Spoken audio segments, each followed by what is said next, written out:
వస్తాయి బయటికి. తులం బంగారం, 4000 పెన్షన్, 2,500 ప్రతి మహిళకి వచ్చినాయా? రైతులకు 500 బోనస్, రైతు బంధు 15,000, 2 లక్షల రుణమాఫీ. ఏమై మీడియా మిత్రులు, రేటు మోసిండు 6 కోట్లు మోయాలి కదా.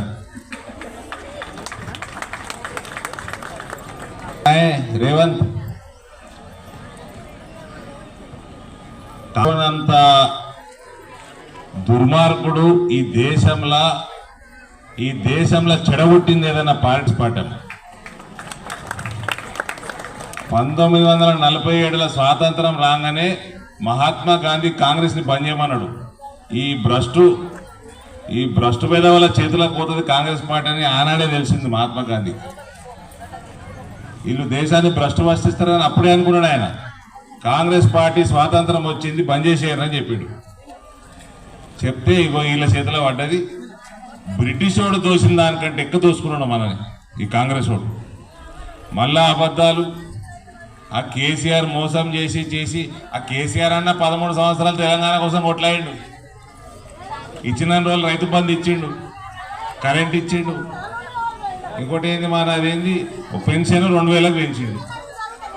అది అన్నీ అయిపోయినాక వేరే మస్తు వాగ్దానాలు, ఇల్లు కట్టియాలి అంటే ఏమంటారు, అది కుండలు పెట్టి బిందెలు ఎత్తుకపోయిండు. అది వేరే విషయం. కానీ కుండలనే పెట్టిండు. వీడు కుండ లేదు, బిందె లేదు, బుడ్డు లేదు, కాకరకాయ లేదు. కాకరకాయలు పోయి అందరు రేపటి నుంచి ఇంత మీద నెత్తి మీద కుడ్డు పెట్టిండు.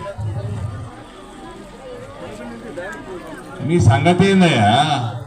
ఇవాళ ఉన్నావు ఇక్కడ పక్కకు చక్కెర ఫ్యాక్టరీలు ఉన్నాయి. ఏమాయ్ ఎలక్షన్ మా గవర్నమెంట్ ఫామ్ కాగానే తెరిపిస్తా అంటే గవర్నమెంట్ ఫామ్ కాగానే 2025 డిసెంబర్లో తెరిపిస్తా అన్నాడు. నేను అందుకే ఇచ్చిన మాట్లాడతారేమో అని. 2025 డిసెంబర్కి తెరిపిస్తా అన్నాడు. తెరిపించాక నేనేం చెప్పినా సింపుల్గా, మీరు లెక్కలేయండి, ఫ్యాక్టరీ లెక్కలేయండి, ఎంత కమ్ముతారు, ఫ్యాక్టరీ వాల్యూ ఎంత ఉన్నది ఇవ్వాలంటున్నాడు. లెక్కలేయండి, ఆ లెక్క బహిర్గతం చేయండి. బహిర్గతం చేసిన 1 రోజుల లోపల నేను ఫ్యాక్టరీ చాలు చేపిస్తా అని చెప్పి. వీళ్ళు ఏం చేస్తారు, దాని లెక్క 1000 రూపాయలు ఉందంటే దానికి 100 రూపాయలు లేదా 200 అదనంగా దానికి సపోర్ట్ చేద్దా.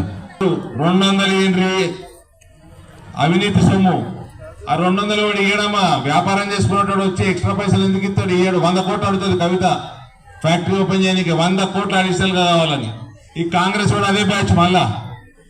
కాబట్టి నేను చెప్తున్నా, మీరు అంతర్జాతీయ సంస్థతోటి లెక్కలేపోయింది.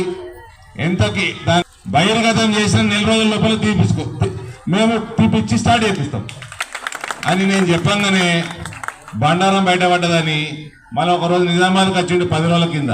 నిజామాబాద్కి వచ్చి బాసర అమ్మవారి తొట్టు నేను సెప్టెంబర్ 17కు తెరుస్తాను.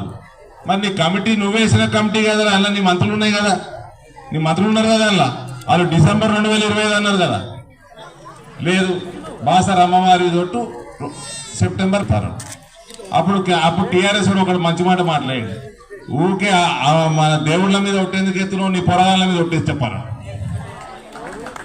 పొరగాళ్ళు ఒట్టేసేయగానే అటే వీకిడు మళ్ళా. ఈ అబద్ధాలు మానకపోతే రేపు సిబిఐ కూడా వస్తుంది. ఆల్రెడీ బ్యాగులు మోసిన కేసు దగ్గర పడ్డది. ఆల్రెడీ సంచులు మోసిన కేసు దగ్గర పడ్డది. జూలై 14 రేవంత్ కి డెడ్ లైన్. కాంగ్రెస్ వాళ్ళు పండగ చేసుకుంటారట. కోమటిరెడ్డి వెంకటరెడ్డి, ఉత్తమ్ కుమార్ రెడ్డి, బట్టి విక్రమార్క రోజు పండగ చేసుకుంటారు. రేవంత్ రెడ్డి తెలంగాణలో లేదు. రేవంత్ రెడ్డి బ్యాగులు సంచులు మోసిన, పైసల సంచులు మోసిన కేసు మధ్యప్రదేశ్ ఉన్నది. అందుకని ఫ్రస్ట్రేషన్ లో ఏం మాట్లాడుతున్నాడు, గుడ్లు మోస్తున్నాడు, ఏమేమో చేస్తున్నాడు రేవంత్. ఇవాళ మనం దేశం కాపాడుకోవాలన్నా, మనం ధర్మం కాపాడుకోవాలన్నా రానున్న కాలంలో, రానున్న ఎలక్షన్ లో నరేంద్ర మోడీకి భారీ మెజారిటీ తోటి మనం భారతీయ జనతా పార్టీని గెలిపియాలా. మన రానున్న ఓటేస్తామంటే టోటల్ గా దుర్గరాజ్యం తయారైతుంది. మొత్తం దుర్గరాజ్యం తయారైతుంది చెప్తాను.